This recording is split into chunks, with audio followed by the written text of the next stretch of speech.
Malo, matagal na kayong political analyst. Ma'am, saan pa tutungo itong ating bansa? Nagkakagulo, sila naglabo-labo. Papakisabi nga ako sa Pilipino, may pag-asa pa ho kami. Ang solusyon ba, may impeach si Sara, pag na-impeach si Sara, wala na huwag magutong may laman na huwag kaya bulsa ko pag-uwi. Pagka na-impeach yung mga yun. Ma'am, tsaka isa pa ma'am, pakita lang bakit tayo na bumabas sa pwesto. Ano ba sila, nakasaksak yung bukod sa gulo tayo na yung pang, naka-anesthesia ba mga mukha ng mga yun at ayaw talaga bumaba. Ako, sir, Manhid na. napaka-hirap naman yung tanong mo, no? Hindi ko kayang rurukin kung saan kukunin ang sagot. Ang akin lang, hinahawakan ko, naniniwala ako na alam ng Pilipino kung kailan at alam ng Pilipino na galit sila.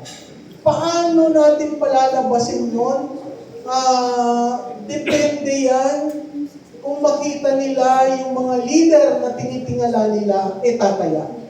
Ngayon po, walang tumataya kaya napakahirap. Ang tumataya lamang dati, si BP Sara at sinabing krong-krong, di ba? Kung ano ng mga ginamit.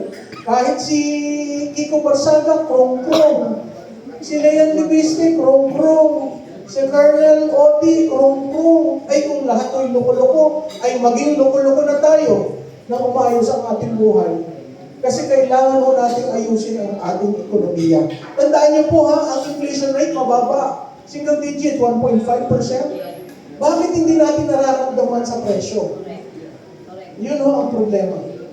Isa pa sabi nyo, dapat maging leader bata. Ang problema ho, pag nagkatay ho sa Comelec, pag tinanong ho ng Comelec, kailan magbabago mo? Bata pa kasi.